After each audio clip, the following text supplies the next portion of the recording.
The Colonel seemed almost resigned to her position, remaining eerily silent as Jason stepped over her, though he heard what might have been a chuff of amusement as the MCU ground to a sudden halt, forcing him to grab a nearby console to stabilize himself. As he was cursing the design of the vehicle, he blatantly noticed the convenient handrail attached to the ceiling, presumably put in place to allow the crew to move about a bouncing vehicle without being thrown all about the place like he was. Grumbling, he grabbed the bar and made his way to the front compartment. "What?" he asked without preamble as he stuck his head inside, making sure to grab the bar above the door as he did. "God, that's a lot of buttons," he noted, as he took in the bay of controls opposite the two driver's seats. "As I've said, we've got a problem," Rajah said worryingly, inclining her head towards one of the many nearby screens. The vehicle didn't have a windshield, instead relying on its exterior cameras to give vision to the driver, which Jason only noted in passing, most of his attention being taken up with the Exo parked menacingly on the road ahead of them. The hunchback mecha was an imposing sight, the rotary barrel on the suit's forearm spinning idly as it aimed in their direction. Rajah flipped a switch and suddenly the compartment was filled with sound. "Repeat," an entirely calm feminine voice filtered through the compartment speakers. "The occupants of the stolen interior property are to lay down their weapons, step out of the vehicle and release any captured personnel. You have 60 seconds to comply." "That's generous." Jason glanced at Rajah. "This thing got any weapons?" "No?" He figured as much. "Can we ram her?" "What? No!" the woman said, sounding scandalized by the very idea. "It's a command unit, not a hover racer. She'd just dodge and then light us up." "Any chance the armor's too tough for her to handle?" She shook her head glumly. "That's a vertex repeater on her arm. The only reason she hasn't sliced us up like winter Turox already is that she's hoping to keep the unit operational while also getting the Colonel back." That those hopes wouldn't hold the pilot back for long didn't need to be stated. The interior probably wanted both of those assets back, but they were probably also reasonably confident of winning without them.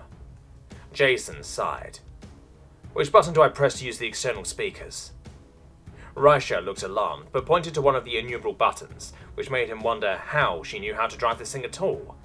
He knew for a fact that the average Shorvanti car wasn't this complex. "Press this and talk into this." Doing as she said, he spoke, interrupting the Exo's pilot countdown from 10. "How about this? You let us go on our way, or we blow your superior's head off." He paused. "Or at least simulate it for the purpose of the exercise." He didn't miss the way Rajah's head turned to stare at him, and while he couldn't see her face, he got a vague sense of affronted horror from her body language. He ignored her, focusing on the Exo's response. "From what my superior says, she'd be happy to be a casualty for the cause, so long as it meant you three went down with her." Well, at least now he knew that she definitely had been chatting on her comm unit this whole time. Unfortunately, he didn't really know how to stop her. According to the rules of the exercise, he wasn't allowed to take her helmet off. Between that and being unable to kill her, he didn't really have many options. "You've got that right," the Colonel called from the back of the vehicle. "You peasants might have been lucky enough to get this far, but I'll be damned to the Sea of Souls before I let you get away with this MCU." "Sea of Souls?" Jason called back. "That's what you're focusing on!" the woman shrieked. "It's, a bad place you can go to after you die," Tarsil tentatively put in from where he'd strapped himself into one of the chairs. So, it was basically hell. Nice to know. Ahead of them, the Exo's weapon system started spinning faster, and for the first time since they made it out of the hospital compound, Jason felt the beginnings of panic. "Right, so if there's nothing else to say," the pilot trailed off. "Let's not be hasty here," he didn't quite shout as he flipped through the channels in his HUD. "Your colonel here says she's ready to go, but are you sure you're willing to be the one to do it?" For the first time since the conversation began, a hint of puzzlement entered the pilot's voice. "I have no idea what you mean." Feeling a sense of relief, Jason continued. "As in, don't you know who we have here? This is a high-ranking woman. After all, she's the daughter of a..." He trailed off as he realized he didn't know. He also felt a slight increase in his heart rate as he realized that his entire plan could be based on a fundamental misconception. "Whose kid are you again?" he asked, turning back. I'm the second daughter of High Governess Santera Dasari. If you expect ignorance of my lineage to save you from... Relieved and vindicated, Jason ignored the rest of that diatribe as he turned back to the comms. See? She's the daughter of a High Governess. Do you really want to be the one to pull that trigger? Even as he spoke, he pondered that title. Where had he heard it before? Wait. Wasn't the ruler of Earth a High Governess? Mumpavasi, or something. Well, shit. That was a little higher up the totem pole than he'd expected. He'd taken some planetary governor's kid hostage. It's a game, the pilot scoffed. Somehow I doubt the Honourable High Governess will hold it against me. It's not a game, though, Jason shot back, a smug grin forming on his face. It's a simulation. A hypothetical scenario. And what do you think is more important? The life of the daughter of a High Governess, or some pissant rebellion on the 2-bit mining colony? The pilot sounded irritated now. You talk too much. And you keep butting in. After all, I'm not talking to you, Jason grinned. Am I, instructors? Silence reigned across the comms.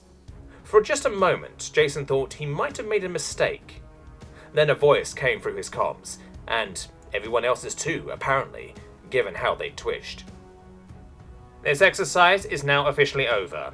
All participants are to move to the designated evacuation zones for transport back to their staging areas. I want all staff to meet in meeting room 5 in 12 minutes. The voice trailed off and there was a sigh. Recruits are also to return any stolen property or enemy personnel. The comm clicked off and silence reigned once more. Then it was broken as dozens of confused voices started asking questions through the comms. Jason simply smiled as he switched the channel. I thought we were being jammed, Rysha finally whispered. Jason shrugged. Not the official channel. After all, what if someone was hurt because of a training accident? The instructors would never let anyone interfere with that.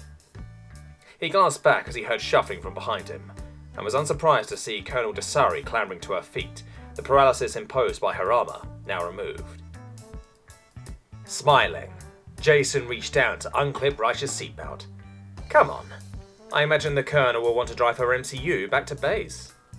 Ignoring the Colonel's stunned silence, Jason walked past her, pressing the button to lower the vehicle's ramp as he did. He and his pod were just walking down it, when the Colonel finally managed to speak. This isn't the end of this, human. The woman was clearly speaking through gritted teeth. The Dasari will not soon forget this insult. Jason just shrugged as he kept walking. It wasn't like the woman had any power over him. The Marines in the interior had entirely different chains of command after all. No. Rather than dwelling on some vague, nebulous threat from a sore loser, he chose to instead focus on the long-forgotten sensation of success that was swelling in his gut. I wonder what they're serving for lunch today, he asked his still silent teammates. I'm hoping it's something meaty. I could really go for a steak right now.